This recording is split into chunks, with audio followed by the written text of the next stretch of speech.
Les régionales de l'ombre, le plan secret d'Alice Nkom pour renverser le silence du régime. Au Cameroun, quand les catastrophes arrivent, elles ne préviennent jamais. Elles n'envoient pas de SMS, elles ne sonnent pas à la porte. Elles tombent sur nous comme pluie du mois d'août, brusque, lourde, incontrôlable. Et ce qui se joue aujourd'hui n'est pas une simple tension politique. Non. C'est un drame national, un choc silencieux, une fissure profonde dans le mur déjà fragile de la République. Comme le dit le proverbe. Quand la marmite chauffe trop, même le couvercle commence à raconter la vérité. Eh bien mesdames et messieurs, la marmite Cameroun chauffe, et aujourd'hui, ce n'est pas seulement le couvercle qui parle, ce sont les murs, les pannes d'électricité, les moustiques, même les trottoirs de Yaoundé qui murmurent.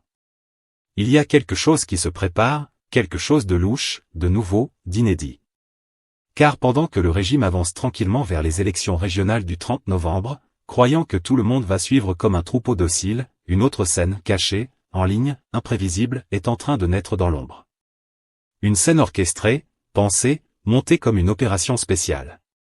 Une opération imaginée par une femme qui ne connaît ni peur, ni repos, Alice Nkom, la porte-parole d'Issa Chiroma Bakari.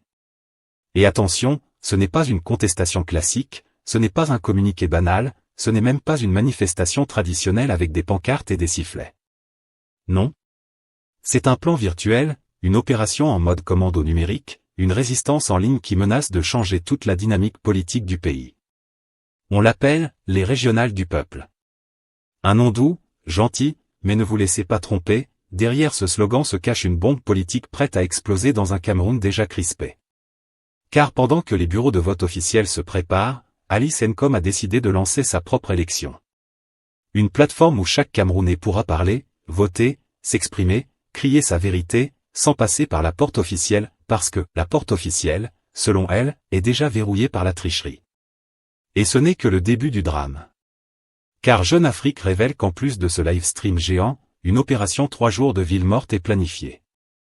Un pays paralysé, un silence organisé, une contestation nationale qui prend la forme d'un blackout civique. Vous voyez, ce qui se prépare ici n'est pas une simple réclamation électorale. C'est une bataille entre deux Camerouns. Celui du régime, qui avance comme si de rien n'était. Et celui de la contestation, qui refuse d'être enterré vivant. Et dans cette bataille-là, chacun joue sa partition. Les uns avec les institutions officielles. Les autres avec Internet, les réseaux sociaux, et le pouvoir d'une population qui en a marre de jouer les figurants. Alors ne partez surtout pas. Parce que ce reportage va vous plonger dans un monde de complots, de calculs, de stratégies secrètes, de couloirs sombres et de décisions qui peuvent tout renverser. Ce n'est pas juste une opération politique? C'est peut-être le début d'une nouvelle manière de résister dans ce pays où on vous laisse parler tant que vous ne dérangez personne. Mais là, mesdames et messieurs, on est en train de déranger. Avant de vous immerger dans ce mystère, prenez une seconde. Aimez cette vidéo? Abonnez-vous. Activez la cloche de notification. Parce que sur Camé News, ici même, on ne vous donne pas l'actualité fade comme bouillie de convalescent. Nous, on vous sert l'info bien épicée, bien sucrée, bien pimentée, avec tous les ingrédients qui réveillent même le spectateur le plus fatigué. Restez avec nous. Ce que vous allez entendre, n'a rien de banal. Partie 1. Le contexte, comment on en est arrivé à cette situation qui ressemble au film « Le chef contre son peuple ». Mesdames et messieurs, asseyez-vous bien, accrochez vos ceintures, parce que dans cette première partie, nous allons remonter les couloirs sombres de notre très chère République. Une République où chaque jour ressemble à un épisode inédit d'une série politique sans fin, où les acteurs principaux ne sont pas près de quitter l'écran, et où les figurants, c'est-à-dire nous, le peuple, devons juste suivre le scénario qu'on ne nous a jamais montré. Bienvenue dans le Cameroun où les choses simples deviennent compliquées, où ce qui devrait être normal devient exceptionnel, et où ce qui est illégal peut parfois être applaudi comme une stratégie brillante. Bienvenue dans le Cameroun où un citoyen qui veut juste rentrer chez lui devient un sujet de débat national, un dossier sensible, une affaire géopolitique, comme si c'était un missile nucléaire abandonné à Rocher du Loup. Dans ce contexte politique bouillonnant, tout commence par une question simple: comment en est-on arrivé à une situation où des Camerounais doivent supplier pour rentrer dans leur propre pays? Je répète, supplier pour rentrer chez eux. Un pays où même les moustiques n'ont pas besoin de visa pour entrer, mais un citoyen, lui, doit passer par 6 saisons de suspense. On dirait une série Netflix Made in Yaoundé. Et comme si cela ne suffisait pas, ceux qui osent défendre ces citoyens deviennent automatiquement des suspects. Prenez seulement Maître Bomo, par exemple. Il dit, ce régime oppresseur doit laisser Issa Chiroma revenir dans son pays. C'est la phrase la plus normale du monde. Normalement, un gouvernement mature répond, c'est vrai, discutons. Mais chez nous, non.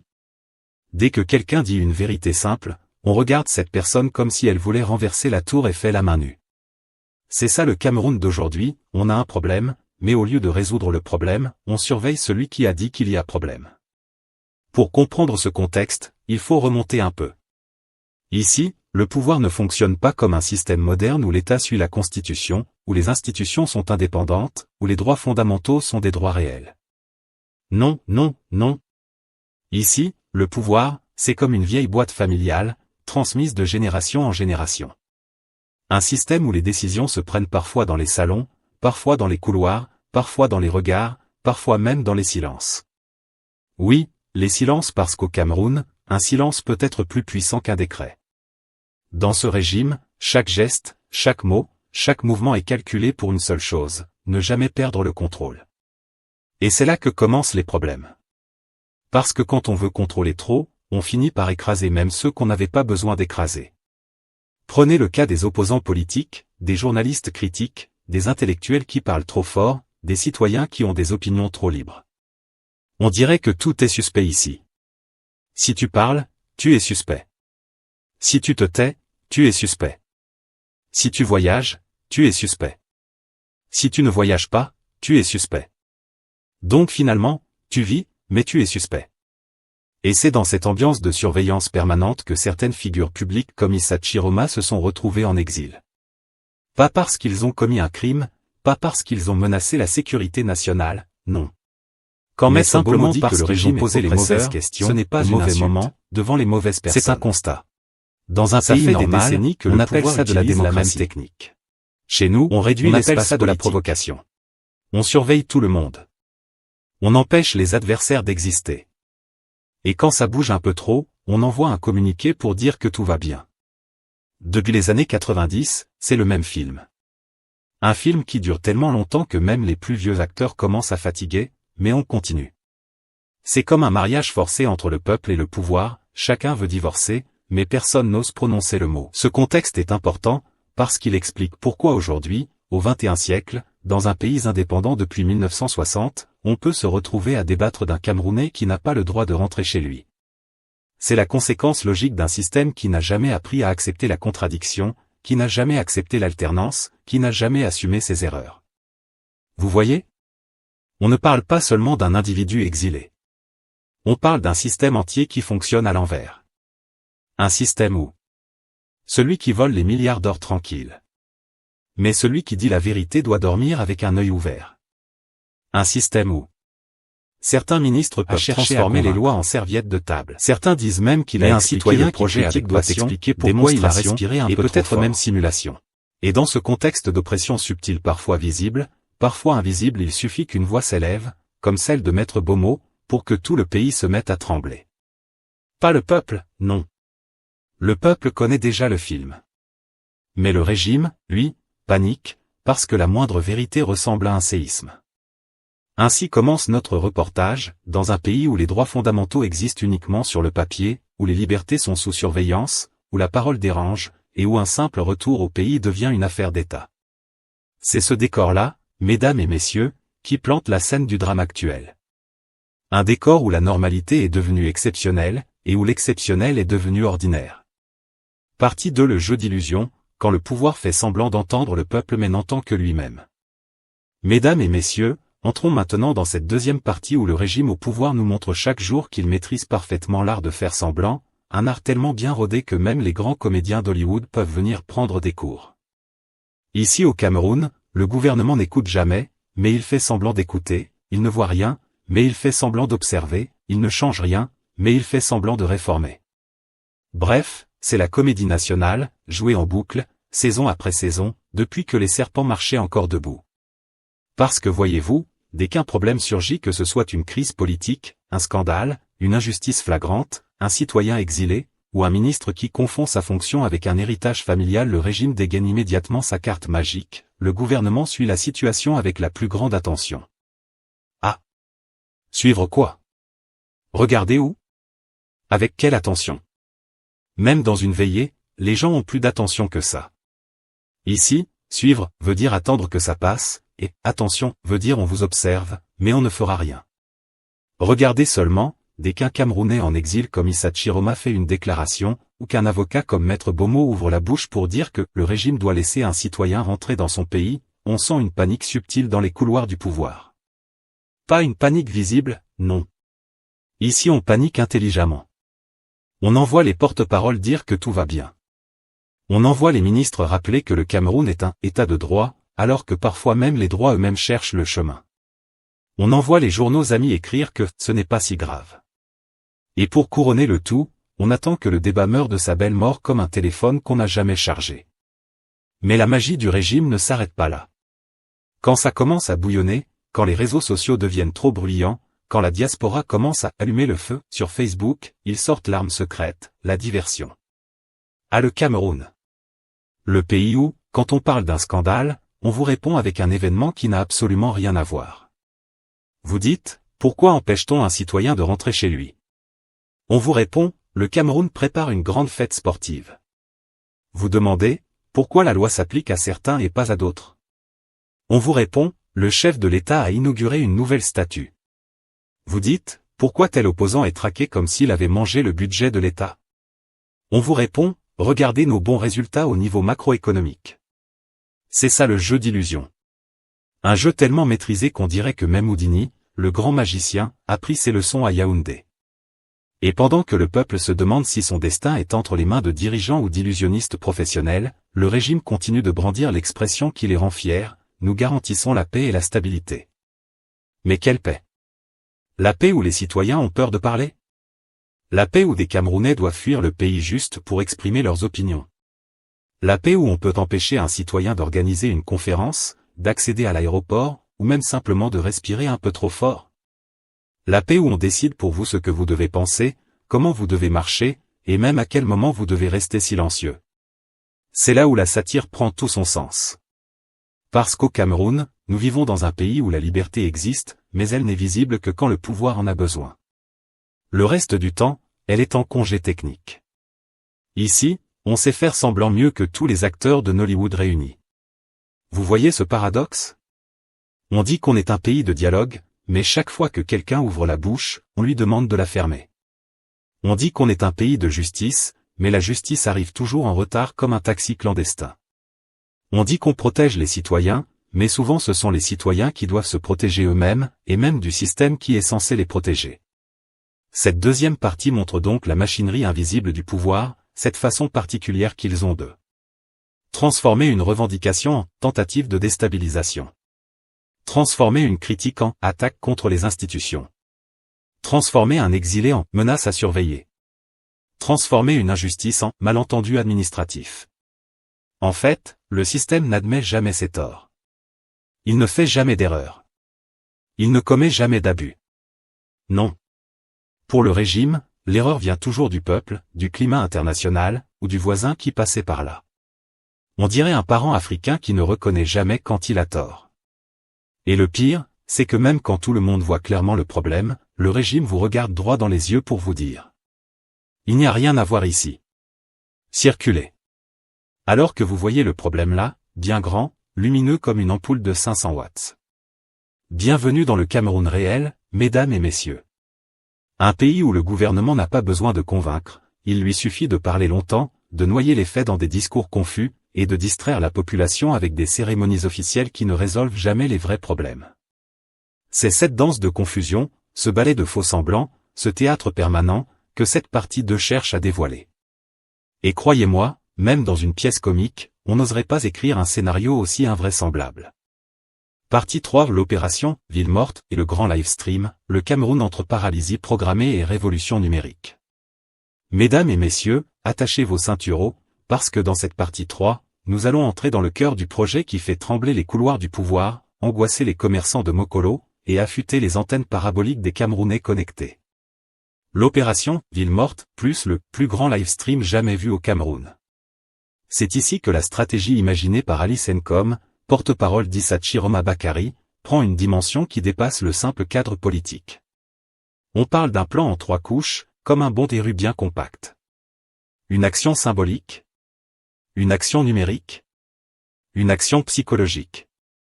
Et chacune des 3 est calibrée comme un piège bien huilé pour tester la solidité du système en place. 1. Ville morte, l'arme préférée des Camerounais quand la parole seule ne suffit plus. Avant d'entrer dans le vif, faisons une petite mise au point culturelle. Au Cameroun, le concept de « ville morte », c'est plus qu'un mot d'ordre politique. C'est une vieille tradition nationale, presque un rituel, qui revient chaque fois que la population veut dire. Nous sommes là, mais nous ne sommes pas contents. Hein. C'est un message silencieux, mais puissant. C'est le peuple qui parle par l'inaction. C'est l'inaction organisée, disciplinée, assumée. Et là, pour les élections du 30 novembre, Alice Nkom a sorti le grand jeu. 3 jours d'arrêt total. Pas 1. Pas 2. 3. Samedi, activités religieuses et réunions sans commerce. Lundi, paralysie totale. Mardi, paralysie totale plus message final. Vous vous imaginez seulement? Le samedi, les gens vont prier. Le lundi, ils ne vont même plus aller au marché. Le mardi, ils vont méditer sur la « vérité des urnes », comme si c'était une homélie nationale. C'est une stratégie subtile, pensée comme un coup de marteau sur les symboles.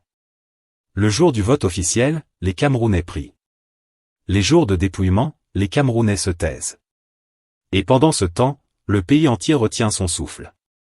2. Le calcul stratégique derrière la paralysie de 72 heures, toucher là où ça fait mal.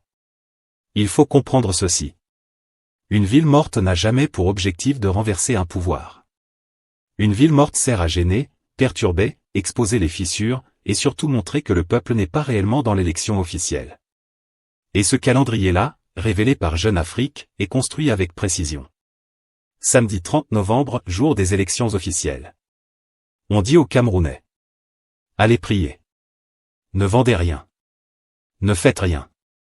Observez seulement. C'est une façon d'éviter le scrutin, de lui enlever son énergie sociale. Une élection sans agitation dans les rues, c'est comme un mariage sans DJ. Tu peux faire les photos, mais l'ambiance n'est pas là. Lundi, première paralysie totale. Lundi, c'est le jour où les Camerounais se remettent normalement du week-end. Mais là, on dit. Restez encore à la maison. C'est comme si on ordonnait un double repos forcé. Et ce n'est pas anodin.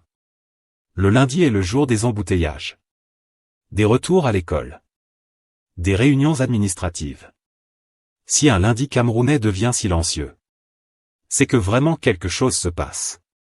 Mardi, deuxième paralysie totale. Et là, c'est le coup final. 2 jours d'arrêt, c'est de la protestation. 3 jours, c'est un message national gravé dans le béton. C'est une façon de dire. Vous pouvez proclamer vos résultats, mais nous, le peuple, nous ne suivons pas votre calendrier. 3. L'idée de génie, ou de folie, le plus grand livestream jamais vu au Cameroun. Maintenant, parlons de la deuxième partie du plan. Le livestream gigantesque, baptisé par Alice Nkom comme une sorte de méga salon démocratique virtuel. Et là, mes frères et sœurs, c'est ici que la satire camerounaise vient prendre tout son sens. Parce que quand tu annonces le plus grand livestream jamais vu au Cameroun, tu es obligé d'assumer derrière. Ça veut dire réseau stable, data disponible, public mobilisé, modérateur prêt, cybermilitant connecté, influenceur chauffé comme marmite de Ndolé. Et surtout, ça veut dire que tu dois réussir à faire venir les Camerounais online. Ceux-là même qui, parfois, n'ont pas réussi à se connecter pour suivre le match des Lions indomptables en direct parce que le réseau a décidé de faire grève ce jour-là. Mais Alice Nkom et Chiroma ont compris le truc. Le numérique est devenu le seul espace où le pouvoir ne peut pas complètement contrôler la foule. Dans la rue, on t'encadre. En salle, on te filtre. Mais sur Internet, tu ouvres ton téléphone, tu mets ton pseudonyme, Lion du Mundi 236, et tu parles librement. Ce livestream-là est pensé comme un parlement virtuel du peuple. Chaque région va parler. Chaque citoyen pourra voter. C'est une élection parallèle, symbolique, mais spectaculaire. 4. Le choc frontal avec le pouvoir, quand la contestation numérique rencontre l'état classique. Et c'est là que Jeune Afrique révèle l'ingrédient qui pique vraiment. Ce live stream et ces villes mortes ne sont pas juste un message symbolique. C'est une tentative de construire une légitimité parallèle. Ça veut dire quoi? Ça veut dire: vous faites vos élections officielles là-bas avec Elecam. Nous, on fait nos élections citoyennes ici avec Facebook Live, YouTube, TikTok et Zoom. Que le meilleur gagne. C'est la première fois dans l'histoire politique du Cameroun qu'un acteur tente d'opposer une élection numérique à une élection physique. Et ça? Aucun pouvoir ne digère ça facilement.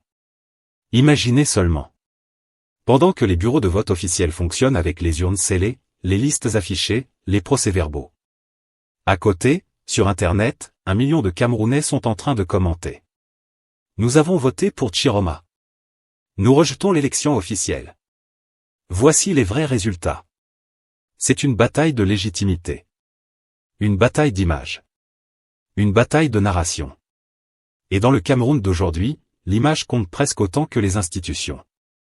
5. Un plan audacieux, mais risqué, le Cameroun n'est pas la Silicon Valley. Pour être honnête, cette stratégie est brillante, mais aussi fragile comme un écran de téléphone sans protège-verre. Le Cameroun, ce n'est pas un pays où la connexion Internet est stable comme un poteau d'autoroute.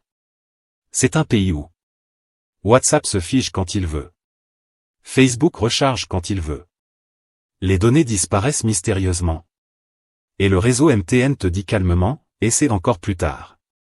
Alors imaginez seulement si le live stream géant fait face à une panne générale, un ralentissement national, une maintenance technique opportune, ou simplement une pluie avec tonnerre de Nkoldongo. Tout peut basculer. Et ça, les stratèges du FSNC le savent. Mais ils misent sur une réalité. Le numérique est aujourd'hui le seul espace où la contestation peut atteindre tout le monde en même temps, sans autorisation, sans encadrement, sans préfecture derrière. 6. Un pari qui vise à secouer, réveiller, galvaniser, maintenir la flamme jusqu'au bout. En réalité, cette initiative n'est pas seulement un boycott. C'est une thérapie politique. Un traitement choc. Une façon de dire à la base: on ne vous abandonne pas. On continue le combat. Restez debout, restez connectés. Même si la vérité des urnes du 12 octobre reste refusée, même si les institutions ne bougent pas, même si le pouvoir avance son agenda. Partie 4. Les risques, les contradictions et les scénarios qui peuvent faire trembler même les murs de Yaoundé. Mesdames et messieurs, asseyez-vous bien, attachez votre pagne et votre perruque, parce que cette 4e partie-là, c'est ici que le vrai film camerounais commence. Le genre de scénario que même Nollywood regarde avec respect. Parce que oui, dans cette affaire des régionales du peuple, il n'y a pas que les discours flamboyants, les live streams révolutionnaires et les mots d'ordre tonitruants. Il y a aussi, comme toujours au Cameroun, les contradictions, les risques, et les situations tellement paradoxales que si vous ne riez pas, vous allez pleurer. 1. La contradiction maison, un pied dans le boycott, l'autre dans la liste électorale. C'est là où le Cameroun devient Cameroun. Pendant qu'Alice Ncom annonce Urbi et Orbi que le FSNC ne participe plus à rien tant que la vérité du 12 octobre n'est pas respectée. Eh bien, au même moment, certains militants du même FSNC ont déjà déposé, tranquillement, sans bruit, avec la démarche du chat qui a volé un morceau de poisson, leur liste électorale. Et l'administration valide ça comme si de rien n'était. Donc d'un côté, le parti dit: on ne participe pas. De l'autre côté, la base dit: maman, tu vois, on va participer quand même, hein, on ne sait jamais, les sièges là peuvent tomber dans la marmite. Voilà le Cameroun. Le parti boycotte. Mais les militants boivent le boycott tiède, seulement avec une goutte de citron. Cette dissonance, c'est comme dire: je suis végétarien. Tout en cachant un bon poulet braisé dans le sac plastique derrière la chaise. 2. Le grand risque, perdre la bataille institutionnelle pendant qu'on gagne la bataille morale. Il faut être clair. Le boycott, c'est noble. Le boycott, c'est fort. Le boycott, c'est un message. Mais le boycott a une faiblesse. Pendant que tu refuses de monter dans le bus, quelqu'un d'autre s'assoit à ta place. Et dans la politique camerounaise, une chaise vide. C'est une chaise adoptée. Les autres partis d'opposition, ceux qui ont dit « On est fatigué de boycotter seulement, allons prendre au moins une petite mairie abandonnée quelque part. » Eux là, ils avancent institutionnellement. Ils auront conseillers régionaux, réseaux locaux, leviers d'influence, budget, signatures officielles, photos protocolaires avec préfet et gouverneur. Pendant ce temps, le FSNC risque d'avoir un grand live stream, des belles déclarations, des captures d'écran, une mobilisation morale. Mais zéro siège. C'est dangereux, très dangereux. Parce que sur le terrain politique, même la morale la plus lumineuse ne signe pas un décret et ne change pas un code électoral. 3. Le test du terrain, quand la mobilisation virtuelle rencontre la réalité du pays réel. C'est ici que l'affaire devient particulièrement piquante. Parce qu'entre dire « Nous allons paralyser le pays pendant 3 jours » et voir effectivement les boutiques de Mokolo, les motos de Bepanda, les callbox de Mvogada, les Bayam Selam de Bonabéry s'arrêter. Et mon frère, ma sœur, c'est 2 mondes différents. Le Cameroun, c'est un pays où même pour une coupure d'électricité, les gens trouvent toujours un moyen d'ouvrir leur boutique, ne serait-ce que pour vendre les biscuits restants avant que la chaleur ne les transforme en cailloux. Donc appeler à 3 jours de ville morte, c'est un acte fort, mais risqué. Si la mobilisation suit massivement, le pouvoir tremble. Si elle suit à moitié, l'opposition dit « c'est bon ». Si elle ne suit pas du tout, l'effet inverse arrive, et le pouvoir jubile. C'est comme organiser un anniversaire et espérer que les invités viendront. Si seuls 3 cousins apparaissent, et encore avec une bouteille d'eau tiède, ton prestige descend. 4. Le choc entre la stratégie numérique et les réalités camerounaises. Oui, le live stream est puissant. Oui, les régionales du peuple peuvent attirer un public massif en ligne. Mais ne nous mentons pas. Le Cameroun, c'est aussi le royaume des batteries mortes. Réseau MTN en repos. Je n'ai pas méga. Mon téléphone a chauffé. Je regarde mais je ne parle pas. Donc pour réussir un plus grand live stream jamais vu, il faut plus que des slogans. Il faut une vraie mobilisation numérique. Et ça aussi, ce n'est pas gagné d'avance. Parce qu'un pouvoir qui ne veut pas voir ce live stream gagner peut sortir le plan B générationnel. Une petite coupure d'internet pour nous organiser, rien de grave, hein, juste un entretien technique de 72 heures. Le Cameroun connaît ça. Ce ne serait pas une première. 5. Le risque ultime, épuisement, découragement, fragmentation. C'est le danger silencieux. Parce qu'à force de marcher, protester, appeler, réagir, organiser, boycotter, publier, commenter, la base militante peut s'épuiser. La mobilisation virtuelle, c'est beau, mais ça consomme l'énergie mentale plus qu'un téléphone mal branché. Et si cette stratégie ne produit pas de résultats visibles, mesurables, concrets, la base peut se dire « On tourne en rond depuis le 12 octobre, vraiment, on va faire comment ?» C'est ce que redoutent les stratèges politiques. L'essoufflement. Le décrochage. La fragmentation interne. Parce qu'un mouvement qui vit uniquement de symboles peut finir par se diluer si aucun acquis n'est obtenu. 6. Les scénarios plausibles, le Cameroun ouvre son livre de prédictions. Voici les scénarios que les analystes murmurent déjà dans les coulisses. Scénario 1, la grande réussite. Ville morte très suivie. Participation massive au live stream. Message national fort. Effet, le pouvoir sent la pression, la base est ragaillardie, l'opposition gagne un nouveau souffle. Scénario 2, le succès moyen. Live stream acceptable. Ville morte partiellement suivie. Quelques régions seulement très actives. Effet, l'opposition garde la flamme, mais pas suffisamment pour influencer les institutions. Scénario 3, l'échec stratégique. Ville morte ignorée. Live stream en sous-régime. Division interne. Effet, le FSNC risque l'isolement politique, l'épuisement, et la perte de crédibilité. Scénario 4, la confrontation. Réaction musclée du pouvoir. Restriction d'Internet. Interpellation préventive. Effet, la tension monte, l'opposition crie à la répression, mais le rapport de force institutionnelle reste inchangé. Conclusion de la partie 4. En résumé, les « régionales du peuple » ont du potentiel, mais aussi des risques lourds comme un sac de manioc mouillé. Une stratégie innovante, oui. mais une manœuvre à haut risque. Et surtout, un test crucial pour mesurer la force réelle du mouvement Chiroma Nkom, loin des proclamations, face au Cameroun réel. Conclusion, le test décisif est l'appel à l'engagement. La tenue des « régionales du peuple » et l'appel aux 3 jours de ville morte constituent un test, mesurer la capacité de transformation d'une contestation numérique en force politique durable. Si la mobilisation est réelle et répétable, le FSNC pourra revendiquer une légitimité parallèle qui pèsera politiquement.